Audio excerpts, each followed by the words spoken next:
بسم اللہ الرحمن الرحیم۔ دیکھو دوستو،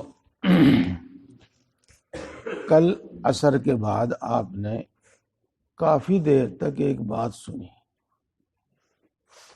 وہ بات سنی یہ کہ جو عمل، جو عبادت شریعت کے مطابق ہوگا، سنت کے مطابق ہوگا، وہ اللہ کے ہاں قبول ہوگا، اور اس کا اجر و انعام کا کچھ پتہ نہیں کتنا اللہ رب العزت عطا فرمائے۔ تو ہمیں چاہیے کہ ہم جو بھی دین کا کام کرتے ہیں، بلکہ اس سے آگے بڑھ کر جو بھی ہم دنیا کا کام کرتے ہیں، اس کو ہم اچھی طرح کریں، شریعت کے مطابق کریں۔ اب ہم بہت ہی ضروری سی اور ابتدائی سی بات لے کے چلتے ہیں کہ دین کے کاموں میں سب سے اہم کام، سب سے اہم عبادت نماز ہے، اور روزانہ کا ایک عمل ہے، اور اس پر بہت سے وعدوں کے ساتھ ایک وعدہ یہ بھی ہے کہ نماز پڑھنے سے پورا دین درست ہوتا ہے۔ تو اگر نہیں، ہمیں پہلی کوشش یہ کرنی چاہیے کہ ہماری نماز واقعی نماز ہونی چاہیے، اور ہماری نماز واقعی ایسی نماز ہونی چاہیے جو اللہ کو پسند آ جاوے اور اللہ کے یہاں قبول ہو جائے۔ ایسی نماز پڑھنے کے واسطے ہمیں کیا کرنا ہوگا؟ تو وہ بات پھر جو بنیادی باتیں میں نے آپ کو کل بتائی ہیں، وہ نماز سیکھنی ہوگی، اور نماز سیکھتے رہنی ہوگی۔ ہر مومن کے دل میں ایک طلب رہنی چاہیے کہ میرے اندر کیا کمی ہے، میں اپنی وہ کمی دور کر لوں، تاکہ دین میں بڑھتا رہے، ترقی اس کو ہوتی رہے۔ اچھا، تو چلو نماز ہی کو درست کرنے کے واسطے کچھ نصیحتیں، کچھ ہدایتیں ہیں۔ نمبر 1، وضو اچھی طرح کرو، اگرچہ کسی وقت نفس کو ناگوار ہو، نفس پر زور پڑے، طبیعت پر زور پڑے۔ میں اس سے بھی پہلے کی ایک بات بتاؤں، اور وہ بھی بہت ہی ضروری ہے۔ استنجا اطمینان سے کرو۔ استنجا اطمینان سے کرنے کا مطلب یہ ہے کہ پیشاب کرنے کے بعد یہ اطمینان کر لو کہ اب کوئی قطرہ نہیں آئے گا، کپڑا ناپاک نہیں ہوگا، جسم ناپاک نہیں ہوگا۔ وضو کے بعد، وضو کے درمیان قطرہ آ کر پھر وضو نہیں ٹوٹ جائے گا۔ یہ اس میں ہمیں جلدی نہیں کرنی چاہیے، اس میں ہمیں جلدی نہیں کرنی چاہیے۔ اکثر و بیشتر وضو سے پہلے استنجا کرتے ہیں، اور کبھی بلکہ زیادہ تر بھاگ دوڑ سی رہتی ہے، مسجد میں یہ بھی چلتی، مسجد کی طرف اسی وقت چلتے ہیں جبکہ جماعت تیار ہوتی ہے، اور پھر بھاگ دوڑ میں ہی پیشاب اور استنجا، اور بھاگ دوڑ میں ہی وضو۔ چلو جو اور کمی رہتی ہیں وہ تو رہتی ہی ہیں، لیکن یہ تو کمی ایسی ہے کہ اس سے تو سارا ہی کام خراب ہو جا۔ اگر پیشاب کا قطرہ آ گیا، وضو ٹوٹ گیا، کپڑے ناپاک ہو گئے، رانوں پر پیشاب لگ گیا، ران ناپاک ہو گئی۔ یہ اس میں اطمینان کرو۔ اس کا ایک طریقہ تو تھا وہ پرانا جو چھوڑ دیا، کہ پیشاب کرنے کے بعد پہلے ڈھیلے سے استنجا کرتے تھے، پہلے ڈھیلے سے سکھاتے تھے، اطمینان کرتے تھے، اس کے بعد پانی سے استنجا کرتے تھے۔ اب ایسا نہیں، ہاں، بلکہ اب ہمارا رہن سہن کچھ اس طرح کا ہو گیا کہ اس پر عمل کرنا بھی ممکن نہیں۔ تو خیر کوئی بات نہیں، اس کے لیے ایک طریقہ یہ ہے، خاص طور سے وہ آدمی جن کو پیشاب کا قطرہ آنے کا خطرہ رہتا ہے کہ وہ اس کے واسطے کاغذ استعمال کریں جو اسی کام کے واسطے آتا ہے، اور پہلے اتنا اطمینان کر لیں کہ اب اس خطرہ نہیں آئے گا، پھر وضو کریں۔ یہ بھی بھاگ دوڑ والی زندگی اور جناب ہم جیسے مزدور محنت کے کام کرنے والوں کے ساتھ دشوار ہو شاید، لیکن بہرحال کر لینا چاہیے، خاص طور سے ان کو جو کر سکے۔ اب میں بالکل آپ کو سب کے لیے ایک آسان طریقہ بتا دوں، اور اس پر عمل کر لیا کرو، انشاءاللہ قطرہ نہیں آنے گا۔ جی دیکھو، پیشاب کرنے کی جگہ فوتوں کے نیچے ایک سیون سی ہے، اس کو آپ اچھی طرح کئی مرتبہ انگوٹھے سے یوں اوپر کو دباؤ، اوپر کو دباؤ، اور اس کے بعد پھر پیشاب گاہ کو ایک دو مرتبہ رگڑ دو، دبا دو، استنجا کر لو،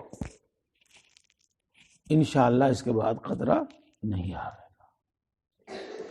اگر کسی کے مثانہ میں تکلیف ہے، مثانہ میں بیماری ہے کہ وہیں سے پیشاب ٹپکتا رہتا ہے، وہ تو بات الگ ہے، لیکن وہ عام بات جو درمیان میں پیشاب رک جاتا ہے اور کھڑے ہونے اور چلنے کے بعد پھر قطرہ آ جاتا ہے، وہ نہیں آئے گا۔ چلو اب آخری بات سنو، ہر آدمی کی یہ دشواری یا الگ الگ ہوگی، تو جس کا جس طریقے سے اطمینان ہو سکے اس طرح اطمینان کر کے اور قطرہ وغیرہ سے اطمینان کر کے جب وضو کرنا چاہیے۔ جس کو قطرہ آنے کی بیماری ہے کہ پیشاب کے بعد قطرہ ہے، اسے چاہیے کہ نماز کے وقت خاص طور سے پیشاب نہ کریں۔ یہ پہلے فارغ ہو لیں۔ اگر پیشاب کا کچھ تھوڑا بہت تقاضا بھی ہے، لیکن اتنا نہیں کہ اسے بہت روکنا پڑے گا، دابنا پڑے گا، بھینچنا پڑے گا، اتنا نہیں ہے، تو پہلے نماز پڑھ لے، بعد میں پھر پیشاب کر لے۔ اچھا، جن کو قطرہ آ جاتا ہے ان کے واسطے چاہیے کہ وہ جس کو پہلے کچھا کہا کرتے تھے، آج کل آپ انڈرویئر کہتے ہیں، وہ استعمال کر لیں، نماز کے وقت اس کو نکال دیا کریں۔ بہرحال اس کا اہتمام کریں، اس کی فکر کریں کہ کپڑا پاک رہے، اس کی فکر کریں کہ نماز کے بعد قطرہ نہ آئے۔ اس میں جو لاپرواہی ہو رہی ہے، بس وہی بھاگتے دوڑتے پیشاب کیا اور پانی سے بھی دھو لیا اور پھر وضو کر لیا، اور اس کے بعد قطرہ وغیرہ اگر آتا ہے تو اس کی طرف دھیان نہیں۔ اس میں زیادہ باریکی میں پڑھنا نہیں چاہیے، بلکہ جب ایک مرتبہ یہ اطمینان کر لیا کہ بس اپنا صفائی ٹھیک سے ہو گئی، تو بس پھر زیادہ وہم میں مبتلا ہو گئے تو اسی چکر میں پڑے رہو گے۔ اچھا جی، تو پہلے تو استنجا کرو ٹھیک سے، اس کے بعد وضو کرو اچھی طرح۔ وضو اچھی طرح کیا کریں گے؟ ہاں دیکھو، ایک بات ہمیشہ اسی کا ذکر سنیں گے آپ کہ شریعت کے مطابق، سنت کے مطابق، شریعت کے مطابق، سنت کے مطابق۔ جب شریعت کے مطابق، سنت کے مطابق عمل ہو جائے گا تو وہ اچھا ہی اچھا ہوگا۔ دیکھو آپ نے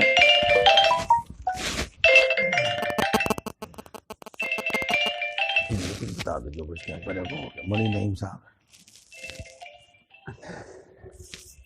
وضو کے فرض بھی یاد کیے، ہاں، اور وضو کی سنتیں بھی یاد کی، اور وضو کے مکروہات بھی یاد کیے، اور اگر نہیں کیے تو کرنے چاہیے۔ بچپن کی عمر تو اس کام کے واسطے ہے ہی، میرے جوان بھائی بھی اور میرے بزرگ بھی اس کو یاد کریں۔ جی یاد کرنے کا کیا طریقہ؟ یہ نہیں کہتا کہ سب آپ کاپی اور کتاب لے کر مکتب میں چلے جاؤں یا مدرسے میں چلے جاؤں، نہیں. ہمارے حضرت مولانا شاہ ابرار الحق صاحب نور اللہ مرقدہ اس کی بڑی فکر تھی. وہ فرما رہے تھے کہ روزانہ ایک بات یاد کر لو،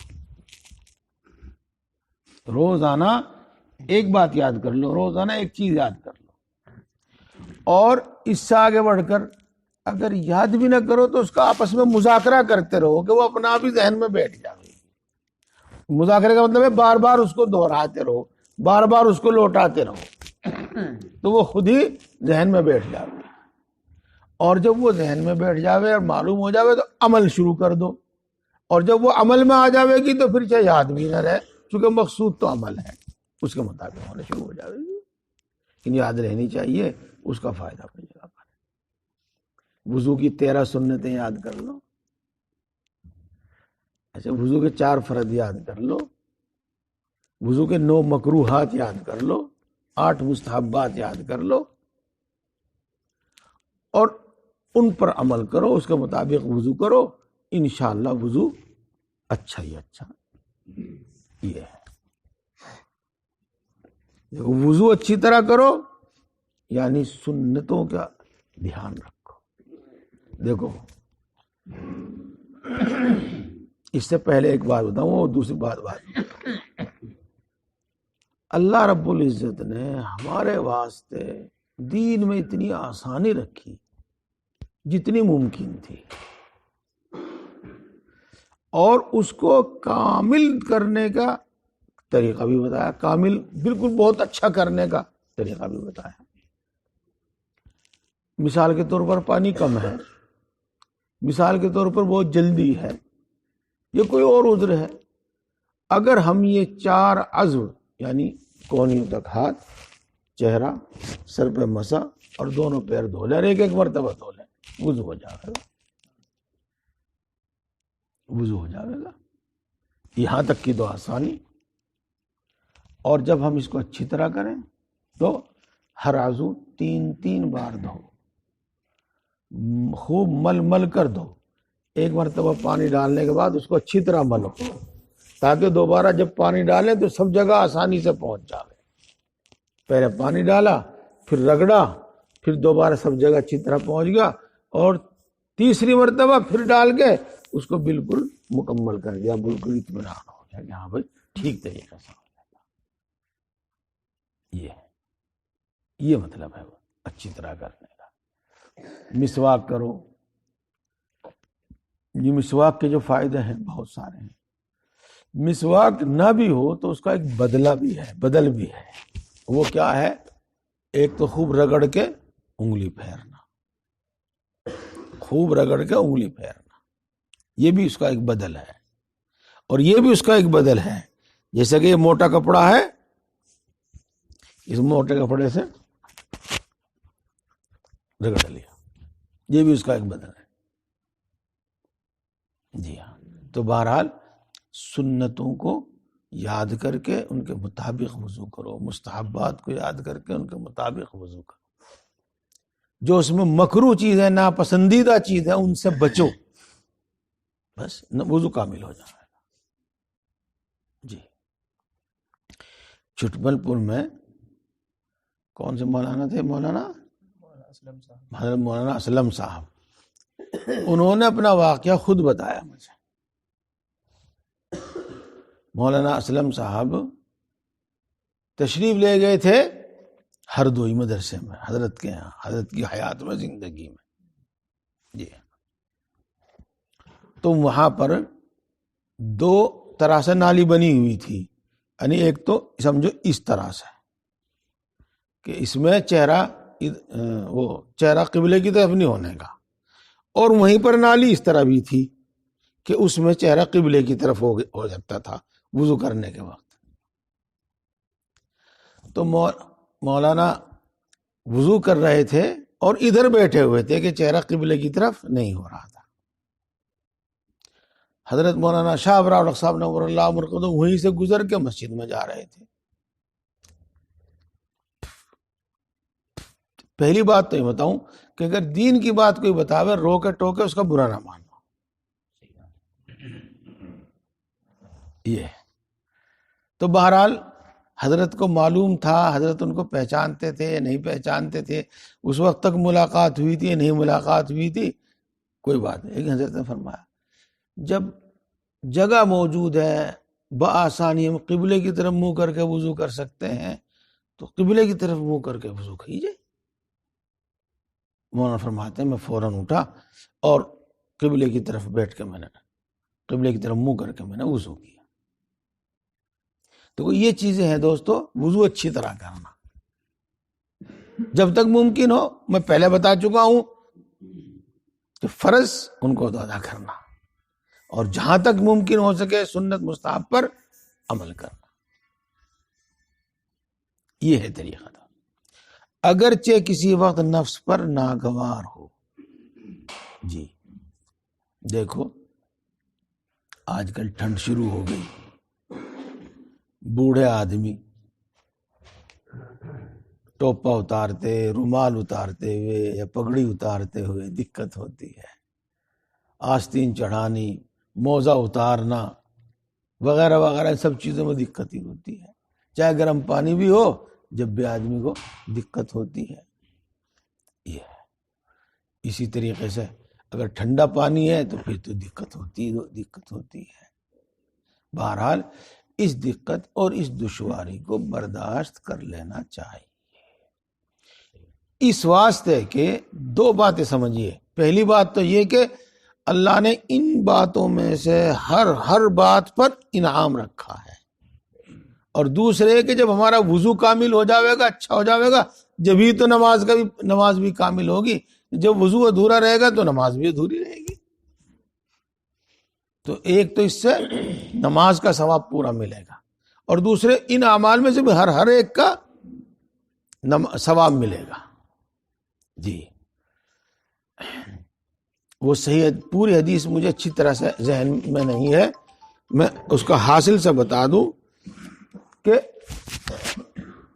ناگواری کے وقت وضو کامل کرنا یہ گناہ کو بہت مٹانے والا ہے، گناہ کو بہت مٹانے والا ہے. یہ صبر کی مثال ہے، صبر کی مثال ہے، اور عبادت میں مشقت برداشت کرنے کی مثال ہے. جیسی مشقت ہوگی ایسا ہی ثواب ہوگا. عمل جس حالت میں کیا جائے گا اس حالت کا ثواب الگ سے ملے گا. آپ نے ٹھنڈے وضو سے کیا اس کا ثواب، ٹھنڈے پانی سے وضو کیا اس کا ثواب الگ ملے گا، گرم پانی سے کیا اس کا ثواب الگ ملے گا. جیسی مشقت اٹھاؤ ویسا ہی ثواب اللہ کی طرف سے عطا ہوگا.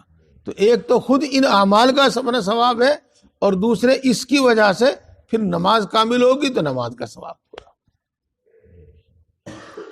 تو دیکھو میں گزارش کروں گا مولانا اجمل صاحب سے کہ ایک ایک چیز روزانہ آپ کو اس وقت بتا دیا کریں.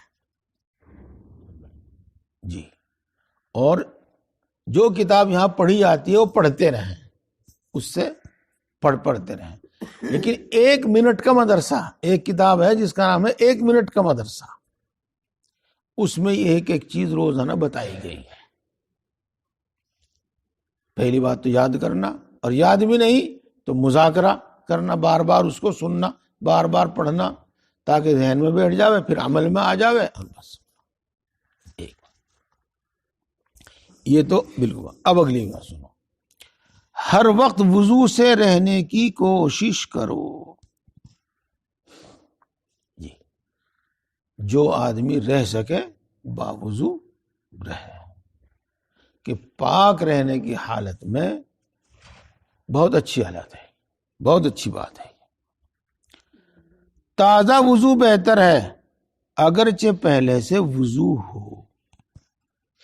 مثال کے طور پر آپ عصر کے وقت مسجد میں آئے اور وضو کیا، اب مسجد میں رہے آپ، مغرب کے وقت تک وضو موجود ہے، اسی سے نماز پڑھنا جائز اور درست ہے، کوئی حرج نہیں ہے. افضل یہ ہے، بہتر یہ ہے کہ مغرب کے وقت دوسرا وضو کر لو. یہ اگر مان لو آپ عشاء میں بھی آپ کا وضو باقی رہا تو اس سے عشاء کی نماز پڑھنا جائز ہے، درست ہے. لیکن بہتر یہ ہے، افضل یہ ہے کہ عشاء میں دوسرا وضو کر لو. یہ بس میں یہی بات ختم کر رہا ہوں. انشاءاللہ العزیز یہ بات آگے چلتی رہیں گی. اللہ تبارک تعالیٰ ہم سب کو عمل کی توفیق عطا فرماوے. اور انشاءاللہ مولوی اجمل صاحب 1 منٹ کا مدرسہ شروع کر دیں گے اور یہ باتیں آپ کو روزانہ بتاتے رہیں گے.